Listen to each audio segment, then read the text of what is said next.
where well, what you're going to get from me today is I want to give you the on the ground kind of understanding about how you would go about comprehensively training yourself away from these types of injuries and never having to deal with them ever again. Because the truth is, bone stress injuries often reoccur within the individual.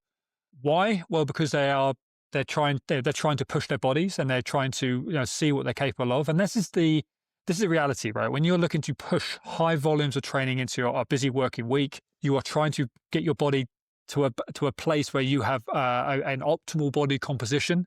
You are lean, strong. You are able to tolerate high speeds or high volumes of training.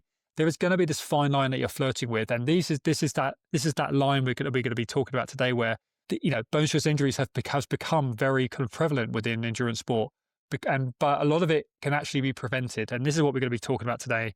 But this notion around what you should be doing post stress injury, and this could be a stress response where there's like an edema, there's a slight kind of overload that's happening within the bone tissue, all the way through to a full kind of split and a fracture of that bone. This is where you're actually having these femoral kind of screws placed up into the neck of the femur. Like we're talking about full surgery. And I've had I've worked with individual young women especially, and a couple of young men as well, who have experienced this in their early 20s because of this lack of understanding around what they could have been doing to prevent this. But also they've had this reoccurrence within these types of injuries. And this is what I want to really help people understand is that, and actually, funnily enough, guys, cutting straight to it, when you ask ChatGPT, you ask AI about what these kind of preventative measures might be, there are a couple of key topics that aren't brought to the forefront. And it's interesting because they are the psychological pieces. They're not of the puzzle. They are the pieces of which only come through working with a coach, working with a health professional. We're having these quality conversations. And, there's a scientific kind of training strategy that you can be applying. And we're going to lean into that today. And this is where a lot of the other health professionals are kind of pushing. And if you were to look on social media right now, you'd see a lot of people kind of talking about how to manage this from a training perspective. But I'm also going to stress some of the psychological kind of relationships that potentially are the limiting factors right now and why people have these reoccurrence. But the answer really, guys, is understanding you as an individual. Like, whether you go long, whether you go fast, it's understanding like the why behind what caused this injury in the first place, why potentially there might be a reoccurrence if we don't address the individual kind of behaviors that you kind of that we all have, if I'm honest. We all have, in all honesty, guys, from a coaching point of view, we all have, if you love to train and train a lot, a lot of us have disordered behaviors around our nutrition. We have disordered behaviors around our recovery, our relationship with recovery. We want to train on a daily basis. Like this disordered behaviors, that this is very normal, I would say, in certain bubbles. And I'll put my hand up I'm the first one to say this, because to be curious about pushing your body and seeing what you're capable of, you're going to have these disordered kind of mindset around training around these behaviors. Am I eating enough? Should I be eating more? Recovering less, recovering more. I think I could be doing more training, or could be doing more of this, pushing the volume, pushing the intensity. These are logical kind of thought processes to be working through. It's just how prevalent, how much in the forefront of your mind are they? And are those other areas right at the back of your mind, or you're not even considering? But when you're dealing with a bone stress injury, we've got to understand the physiology from day one. Like, what are we dealing with? What is the type of bone stress injury that we're dealing with? We've got to be sitting down with having that qualified conversation with a physical therapist, and actually having the appropriate scans done to really define that the appropriate timeline for that recovery. If there is significant bone stress, there is a fracturing happening, there is a significant timeline you're going to have to respect. Now, we're going to have to deload that area. We're going to have to then reintroduce load. So load through your ligaments, tendons, bone tissue over a set amount of time. This 6 to 12 weeks is a logical time frame to be working to with ligaments, with tendons, with bone tissue. Why? Well, because it's just a good, appropriate time. However, as we talked about in previous podcasts, within that time frame, it's not just sitting around doing not a lot. It's not just doing a few kind of lying leg raises and a bit of band work. We're also got to be focusing on our nutrition. We've got to be making sure that our nutrition is better than ever. We've got to make sure that our recovery is better than ever. We're not kind of trying to put excess work into our body in other ways. We are prioritizing recovery. We're prioritizing that recovery through better nutrition And we're trying to make sure that we are starting to do the appropriate rehab alongside this.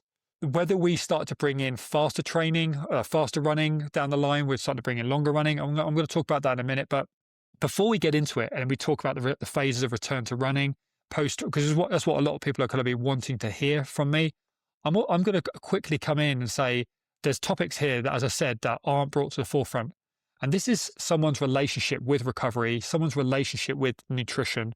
Some people have got themselves in this place because their relationship with their training in general is dysfunctional. It's not a healthy one. And I said earlier on, and not to contradict myself, that a lot of people have this disordered behaviors, but there's a depth to this. There's a sliding scale to this. And some people can have disordered thoughts from time to time. Some people can have disordered behaviors around their recovery, where they just don't take a rest days from week to week.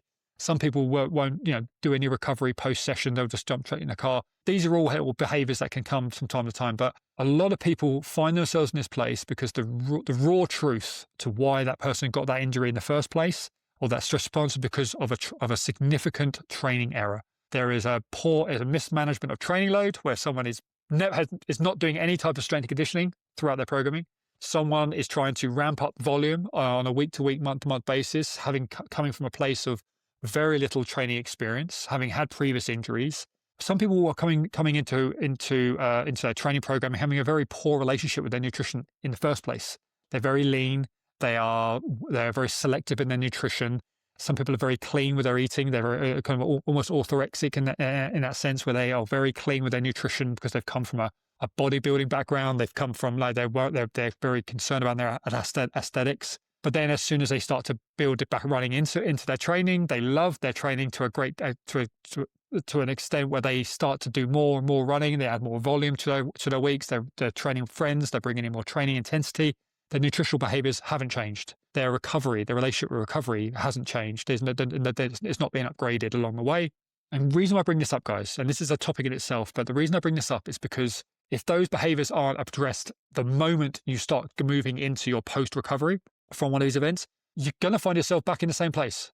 And I cannot tell you guys how many people we've worked with who haven't worked on this, have said they've worked into a return to run program, who've worked with said health professionals, who've done the right type of strength training along the way, but they haven't addressed the elephant in the room, which is the nutritional piece, the recovery piece, the training load management. So what their training program looks like as a whole. What I want to, guys, is for you to flip this and bring you back to this. And we've got to address this. These little behaviors have got to start to happen from day one of your recovery.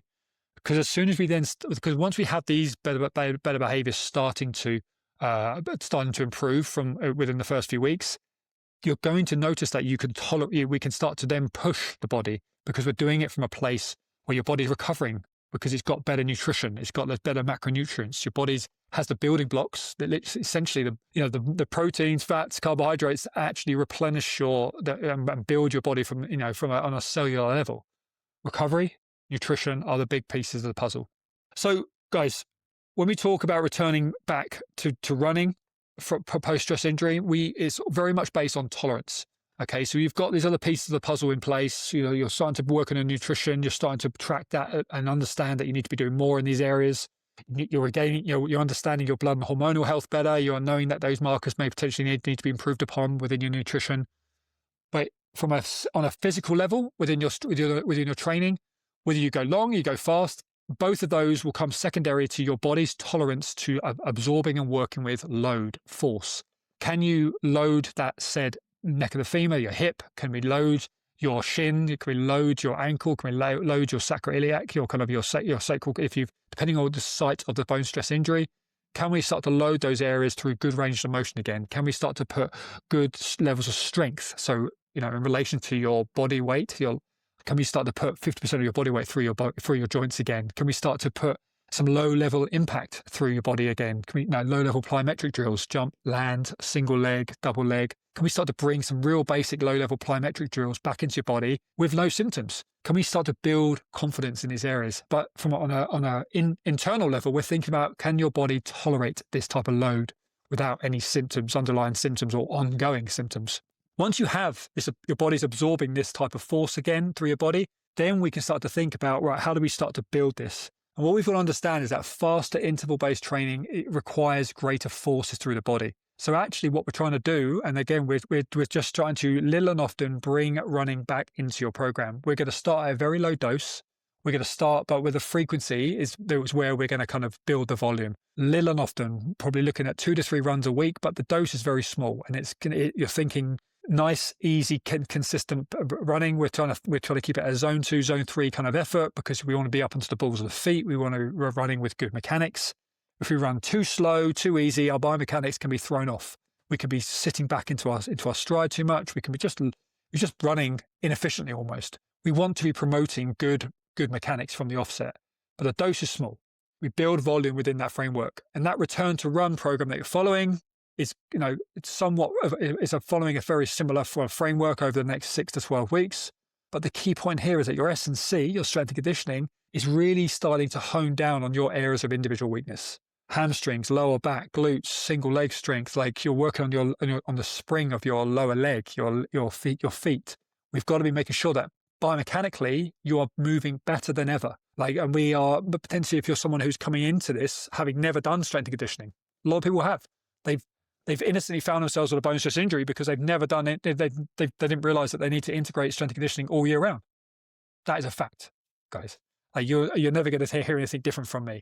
If you want to navigate and never have injury again, integrate strength and conditioning on some level all year round, and you will keep your body in a state of maintenance, or you're going to maintain a level of conditioning within your body that will tolerate more work. And that is the underlying message we've got to constantly keep reminding ourselves. I want to continuously train week in, week out. I want to keep pushing my body. I want to see what my body's good for. I want to run further. I want to run faster. I want to see if I can PB my park run. I want to see if I can take on that 50K for the first time, that 100-miler for the first time. The underlying message is, will your body tolerate that? Will your body tolerate the 20 weeks of training that leads up to that? Will your body tolerate that distance and that terrain on the day? You've got to be thinking about how and that comes back down to this tolerance within your bone tissue.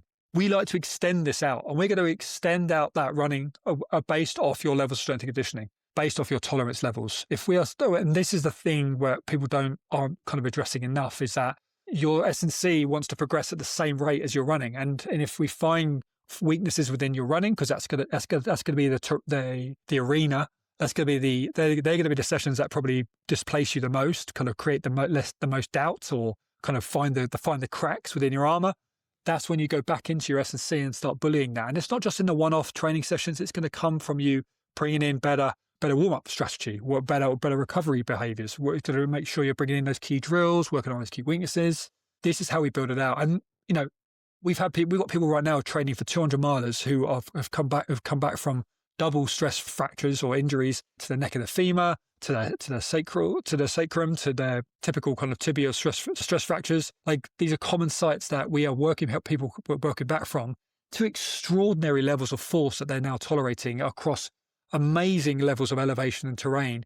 But the only way we've done that is by addressing these key points that I talked about so far: the nutritional piece, the recovery piece, the training load management, but how we're managing their training sessions around their working week. Making sure that they are the strongest version of themselves they've ever been. And that's only going to come from us respecting the levels of S&C as much as we're building up and respecting the progression that we're following within their running. But when it comes to understanding, I've addressed a couple of those kind of key injury sites, but location will matter. The location of these injuries will matter. The prescription and of how we start to then bring in more interval-based speed work is going to be based upon the site of those injuries. Like, some are far more complex than others. Someone who's tolerated or is working through a neck of the femur up into the high hip kind of stress fracture, that is going to be something that we're going to respect more. In a sense, we're going to place a lot more emphasis on making sure that we're bomb-proof in those areas, and that there's no underlying symptoms because of the amount of stress that's being tolerated. Not to say that other areas aren't as important; they're all important, but there's just other areas that they just fundamentally we need to be kind of most safeguarding against.